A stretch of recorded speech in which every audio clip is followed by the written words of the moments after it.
me the other target mo ka se me firi nyame kura me nte ase ka che me se me firi bonsam me de mamu wata na ye adwuma maka kire wo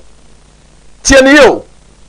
because unim say mamu wata na de me ye adwuma unim say bosom na de me ye adwuma efisa ne ma me ye na ano odin si agini ye se nyankopɔ otumi che obi ade a adenti na ye ne ye ade pa no mo target ase firi bonsam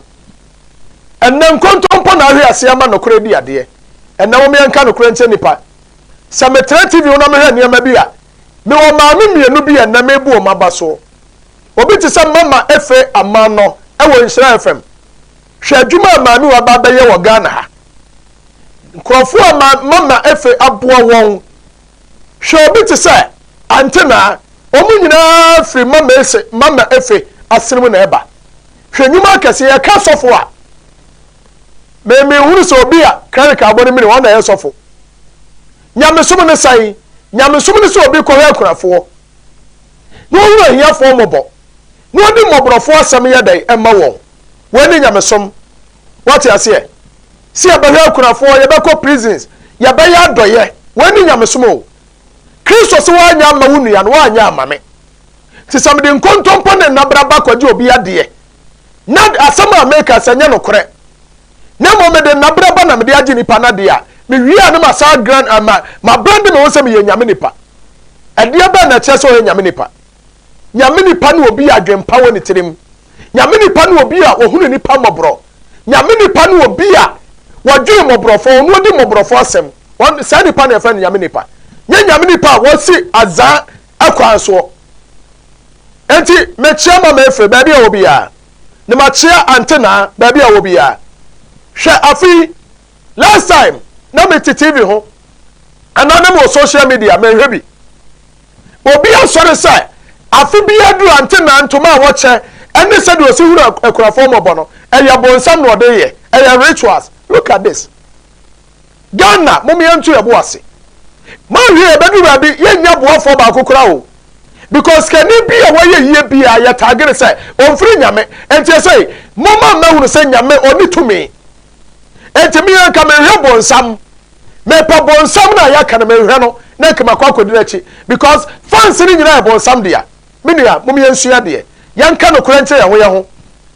Bible say to no kora na enton no kora nso ya de ye ho enna wose na mbe hu no kora no na no kora nso ayemo adehye enti na no kora ne de bremo enu ehye series bi ase Gospel Foster arrested by Skadanya Mekese part 2 enu amesha obosi yanwie ene yabeto aso me kansa nura asofo ni bi fra me studio a menwie ye no na bi ni mo fra edi matam me wie bi ni mo fra say samenti me nyanza enye ye na me de me jimi ana ti wo se ma expose wo mu a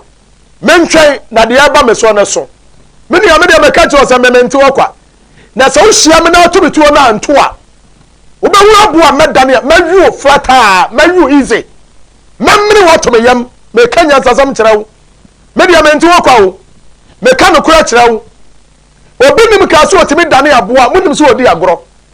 abusie David ka bi wo se me abra me hwe nya wo wuram se sisire ni jata batimi dwan na so de kwa me mane mfa nko me ye ntam kokobo no se David wantimi anane sisire ni jata ne bi anko ntimi nye ni dwan emfiri aboa ne nsam timi de me ka kire wo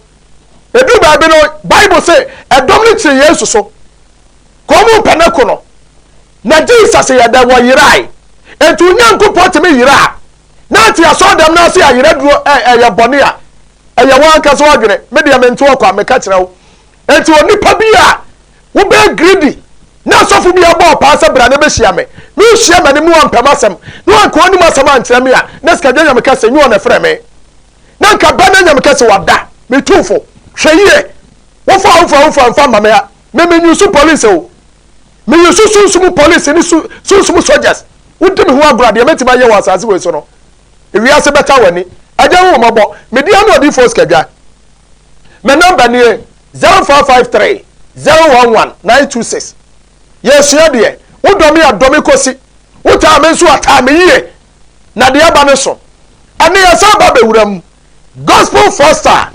arrested by Skadanya Mekese and part 2 mencha wo bebre me come guest na so kwaku eja akwaba eje wo so papa na wo te say sikaje nya me kese otumfo boss no ne asase na daro mantimi ho ye hallelujah obo ba medin edin na no obo no so ne asase wura do oti sika konwa so why unchangeable god what is said what enura enne da apem nyina won sada kwaku ename ma akwa mo flow me mpesa me kasa bebre me pesa tricks anazana na moye no me pesa na ode osanso di tumpa tu na oka asem bi kire me se ebra bi woni so for pani bi nka mo kwa kotu obi go da se bibi sa mu ko nsuo bi ho ema nsuo ni kofa so for pani no na eho na mpesa na ye de sha ase mo sa story na eye dan eja me da ase no kwasem no se sofudie no azan pata tie fo mu ntie patu no sofudie no mu azan no yetimi titiri dufa mutimi titiri de dufa yes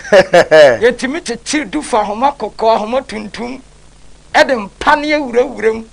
ede sede ebobo ho bebre ene okay enti se ye ba community bi mu a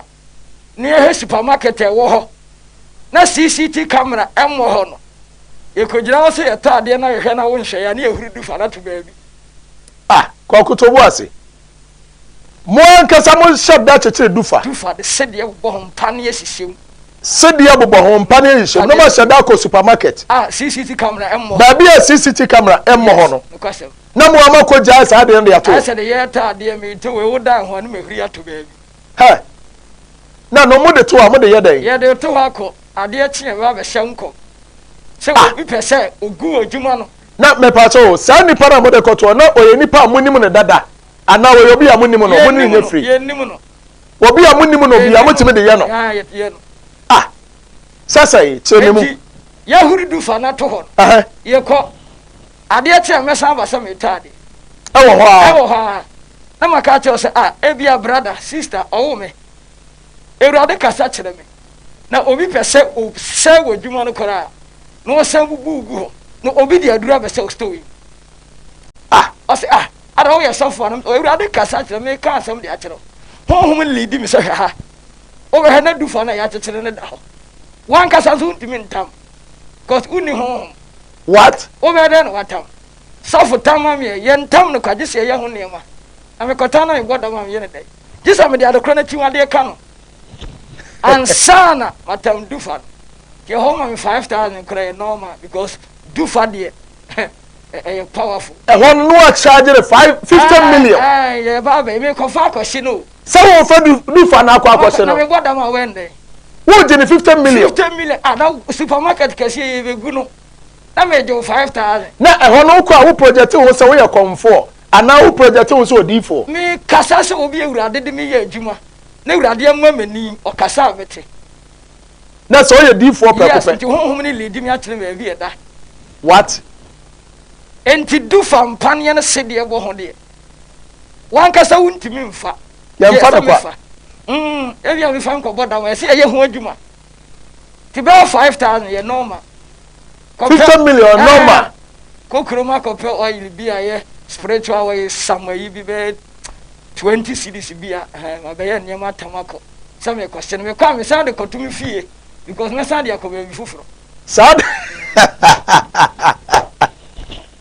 oh god of mercy me sound me number bibia ni obe send me e ma be hunu dufa enya me a e ko be bu so a ka wu be wu waju be se odi be di agoro na sa efiri sa bren ko wo ba be ye the prophet ankasa ka me kire me didi ne hu yi oso da ye bi o efre me aka kire what me didi ne hu yi a me didi ne hu akosi da me wu ahi obetaka nyina ache because me nyani patwa enyam ne urade fa me so kana dwuma asai wono amuzu asanso to yare asa ka no enti after 15 million no yes na de wa yi kwan ebre bia be di ne ho na me nyani patwa na se de obeka bia obeye serious enti etati mi tu kwan eko baabi okay enkron kutuam yetimi kokoko fuom adi dufa no ko hye tie di dufa no ko hye wa ye nyankopon adwuma ye crusade ewo kuro no so tie be wura mu ohuni pa kora ye ni ko fuo ye kono ye Jehova wotina sini a ye kwa ko ye firi ho onye saa ne mani ni wa Jehova ni dia ye kwa ko tu ya de wani ni enti wo de ya na emfa bibia nu abefa what enti wonu na mutimi de ya wo so ye Pentecost ni Methodist Roman Anglican charismatic churches ya ba ibia ebefa omo de omo so ye omo hene ka me tro pe bibia tie jimi ni doso to kan ya no de ya kire wow to betie okay tie de kwa sewa na no so program na se no ye huni pa kra be se da invite no ye ko ni fie so amra bi ewrade ada no ho adi asema kire ye ti wo mra program yi bi ti wo beba ye be tense obi de adura ko se na fu enti so ni no tu na si asase no to wawie ne nkwan na ba wie ye ti ye ko ni ko ade ati o beka se ne ye nkotu mu ano eno so we ba council ye betena se ya kire no ho akwan ene ma ye betete de be kwa kotuo te ho ye krokituo mu ti anya he kura ye nya 2500 normal wonya 25 million normal ho de krokituo mu enye krokasim ti sika no 7 wo fom ti aka ni sika 25 million normal ne yakọ ti ye no kwa ye pompa ye koba se de na Elijah eni sunim ni ba no pompa ye ma no koba no bese na no ye huhu niema ne acho se ja ade ne hye ha kais ne yetu ubetu osoro be bi nso se wa pa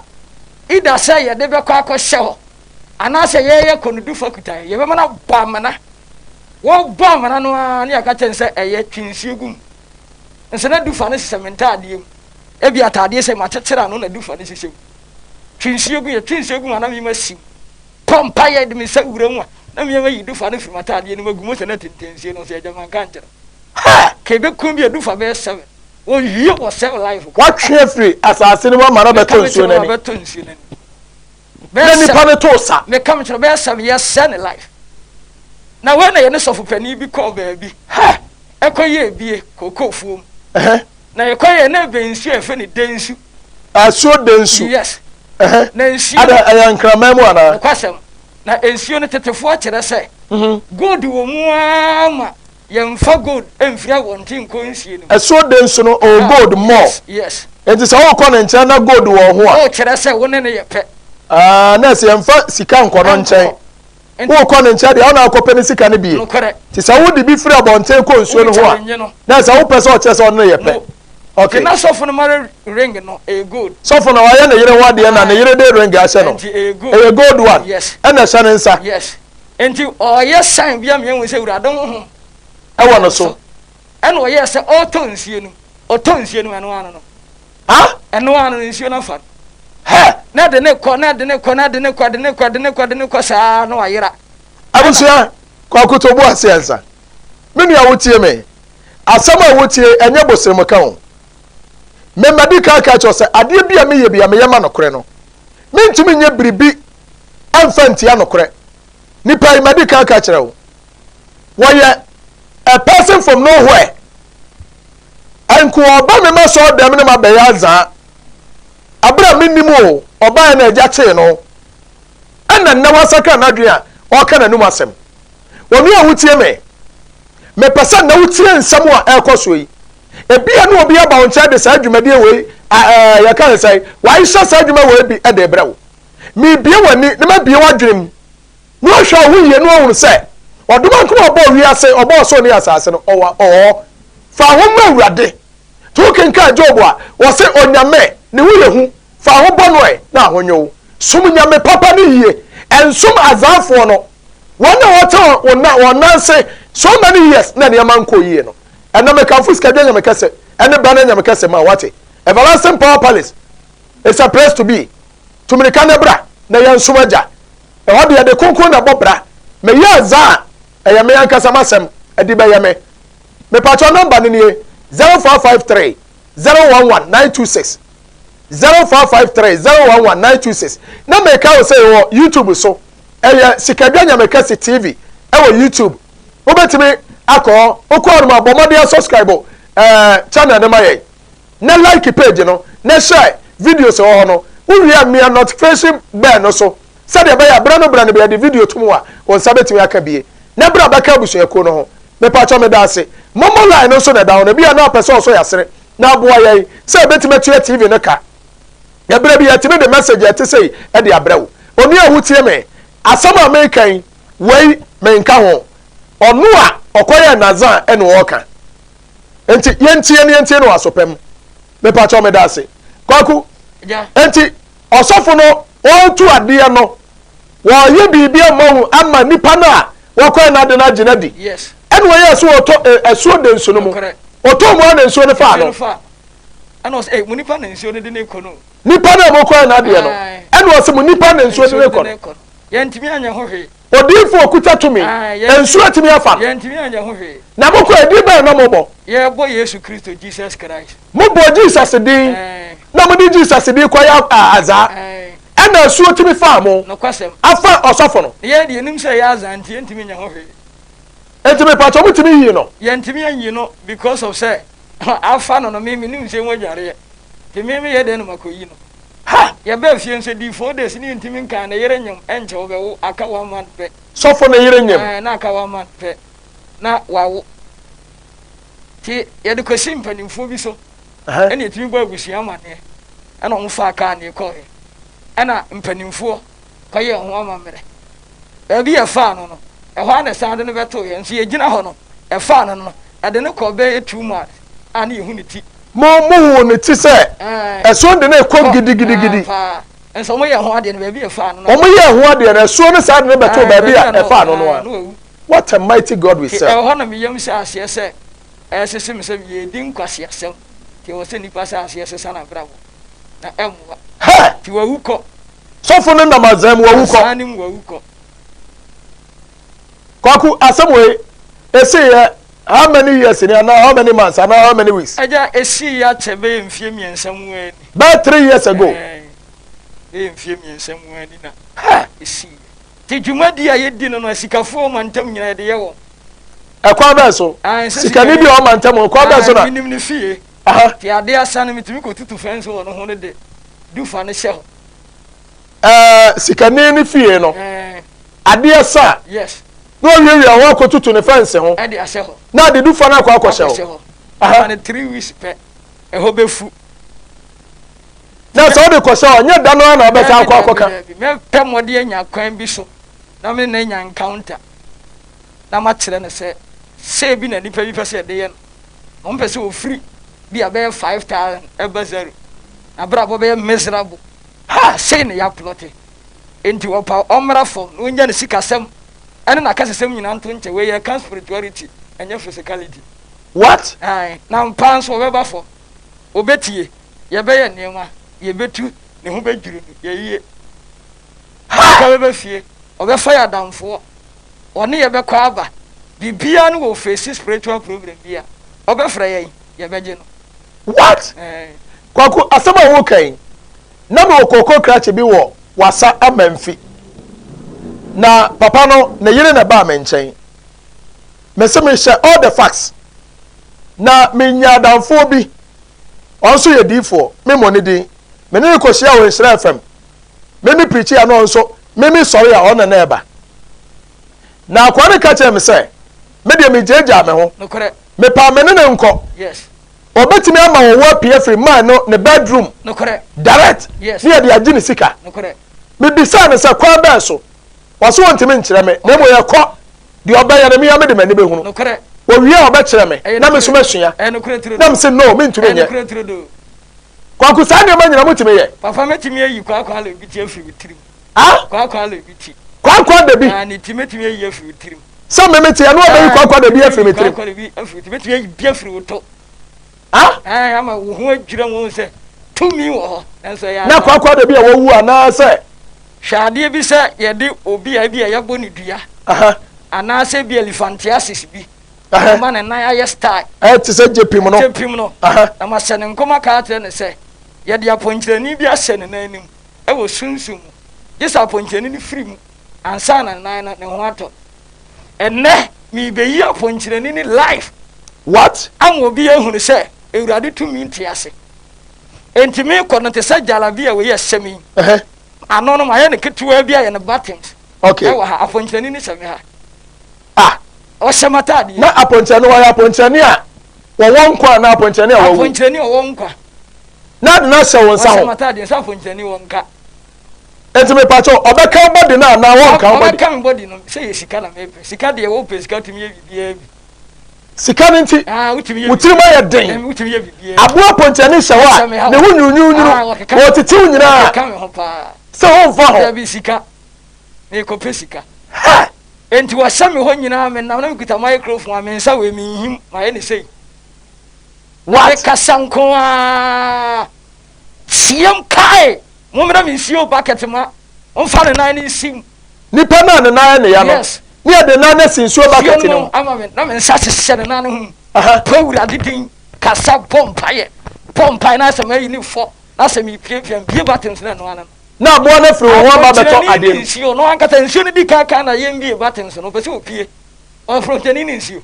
tu bie buttons no ese oba nsio no aton nsio no come to life and colored we na sankom so na wo share no abam life ya boy nse wo mo se na sorry man ye we odi ewurade de me ye adwuma ha ewurade de me ye adwuma gini life serious kwa le biti na sa wo ko renwe se no eton kwa le biti wo renwe se no se eto Tete yeto niam bire ni nyina ya plot ne ye de ko me yiye firi tirim enti kwaku asema waka me ho adwire me yes no yi aponchani life me na me come to life afri nipa no na odifo bi bai na otimi ma ebinom ne aponchani mo nkafra obi timi aponchani timi firi obi to ebi firi obi anam especially enu no mai no one say pie firi na se no oda fom na me gire hoyi na no mo wuro nipa ne pie to ana mo di shame anasa kwa ba so a on say adwuma bia wo ya e wo say wudi nyansa eto okay the nipa bia da mo na wudi bone no na wunya bone no nyansa what enti nipa mu sade be ya memfa nkodan ni akasa me na kodan ti se diifo a me wa bonte no me wo ho kwan se oba no metimi di me nsakra hye no ho but e bia nya na se o hye na tade e hye ni bibia kama ba metimi di me nsa wura na tade no bra nipa nyina wo ho ade no so me ha na me na fira to say tem nessa wo dada yes enti aya wo do nsa wo pagya na ta na do nsa hye ho wo bom paye wo twe nsa se ya na abo ne da fom obi anso nim se wo nsa kuta mai enti kwa na mo fa so no yes yetimi kwa yesi ye fra urade tumi what Elijah bompai me jafri suruba me ni asofo wo hwe me ebi a wo ye young pastor hwa emu ani mre obi ajapade a wanya wate enti na me life o me wom asofo ne bi timi hu me papa wache dodo ana unim se me ba kwase nyako nyuntuni okay mani ko ye crusade bi wo asiwa wo kokko no nwo a branch road bosome frɛ ho okay program me ko ye no komfo ba ebetra ase me wie komfo ne chia make say ampa papa tumi ekuta no bomode fa bra babo wa na me se anana na samu wa dada wose da bi wode na no odin enti me hu ne se so obeka ye ho a ye betimi akonka kuro no okay obi mama asase abrante e frana ajenim o mama asase komfo na ha nkrofo zo munkodo asase ne so mame na nke mfansi aso dai tie ni o kwase nya akoka che se wa pastor ye wotie de aso wa che dodo esen ko nya ska dada me ba kwase nya akọ to nyimo okay bompa yo wa wotie me bompa kwase nya akọ me ba no yes waso wa pa the way me si hu abonten no ye ba wa nya sa na tie esen ko nya ska dada okay enti papa wo che kwase nya akọ ka sa me kire me enti onu a wotie me bia na afa ni wa hye nya medwuma ase emu ani mmere obi ajapade what you say pete ma de na hokwa enti wo ko hu se sofu bi daka nu odi atemu a e ma na haw e bia na akro no sika me ma kuma ntimi wei me ya me anka se me sa ba beka me di sa bone ya me meka wo me ma no nane meka enti me ya me srawo sakawadwe wate wo so ahene na ban me di anu odi force kadwa me pacho bia na pese oba sore me wo kuma se sokoba petuda asoni dia fa na everlasting power palace to me at oda ahimfie na yɛbɔ everlasting power palace a na yɛmena ne ne sɛ the spiritual headquarters ahohom nyinaa ti ɛne saa ahemfie hɔ enti onua ɛwɔ de yɛbibiaa bi yɛyɛ nneɛma life ɛnyɛ sɛ yɛkɔyi kɔtɔ yɛyi apɔnkyɛne ayi ɔwɔ saa nkwasi asɛmenya bi wɔ hɔ enti woba ne sɛ bi obi ayɛ saa azaa ne bi na wɔ expect sɛ me so mɛyɛ bi a mepatwɔ menni saa tumi a metumi de yɛ saa azaa trick no deɛ mene wi sɛ sunsum wɔyɛ biribi firi obi ho a anaa ɔbɛyɛ biribi afiri obi ho a ɛyɛ sunsum asɛm nipa ne de yareɛ ba mebɔ mpayɛ ma no a mema wo sɛ adeɛ na ɛkɔ ɛto afiri hɔ na mmɔ nipa wɔ ɛmfeɛ ne nyɛ dɛn ɛhu nipa ne bɛkɔ ada wɔ mmerɛ bio no wɔnte sɛ deɛ ɔde baayɛ no na ɛnsesa yɛ dɛn abam that is spiritual wate aseɛ enti obi bɛyi wɔ wɔyi kotrɛ wɔyi wɔ afiri wo ho a menua ɛno ara na aberanteɛ wɔ kyerɛ mu yi enti mu wɔne na hɔ me number ni 0453 011 926 ɔno yɛtie me ɛberɛ a ɛba no aberanteɛ de to m'anim anaa berɛ ɛda agya kyee no ɔde to m'anim sɛ wapa mepɛ sɛ nka meyɛ nyame adwuma bi na mpɛ sɛ nka mekɔ nkuro ne mmorɔno so kɔka nyamesɛm na nka mekyerɛm metuu ne fomom nanso ɔse wasesa ɔpɛ sɛ ɔbɛyɛ nyame ba to ɔpɛ sɛ ɔka nyamesɛm wɔ abɔnten nanso ɔne mfidi ɔbɛtumi de akɔ kasa abɔnten wɔhia amplify wonya amplify wohia speakers na wonya mic a ɔde bɛkasa I am appealing to you me fans a mohwɛ me da biara mesrɛ sɛdeɛ ɛbɛyɛ aberanteɛ nsa nkɔ azaa ne mu mepɛ sɛ nka ɛbɛyɛ a ɛne ɔhyɛ so wohwɛ momo line no a 0453 deɛ nti a mayɛ ne sei ɛne sɛ mɛka sɛ ɔno ɔmfa ne din ɛne ne number nto dwa a woahwɛ a na obi akoko no ahyɛ me wate aseɛ because ɛno a threat messages a menyaayɛ ɛfiri asɔfoɔ mpanifoɔ bi hɔ no me nua meyɛ mo hyee me da biara na mete sɛ ɔmo kasa aba manyi nni ɛno a mede aberanteɛ bɛtena so ɛnsɛ Monday no mea me kasae me revealing secrets bi ɔma ataake me ba ɛno a mede aberanteɛ baa so no sɛdeɛ ɔmo si di matam no afei kɔɔ ba a meyere kora so ɔbɛfa because wofa na ne yɛdi watam ne yɛtrɛte ho ɛno nti me ma ne mfa ne din ne number ɛnto dwa na obi ankoku no anhyɛ me enti momo line nie 0453 011 926 wobɛtumi aboa yɛn amplify baako sɛ wobɛtumi atɔ mic baako wobɛtumi atɔ speaker na waboa ma yɛtumi asɔ aberante asene na watumi asi abɔnten akɔka nyamesɛm ɛde akyerɛ binom a ɛntee a ɛnkamani bɛgye ho mom yɛnsɔ no mu ne yɛmmoa no mepatɔ wobɛkasa bi azaa na meyɛ mane obi antena sɛ ɛmfrɛ mu yi wate aseɛ asɛm a wɔɔkan sɛ me na meka kyerɛ no a sikagya nyameka sɛ ne bɛna nyameka sɛ ɛnye me kra mfiri me nsɛm I am telling you entam kan na fam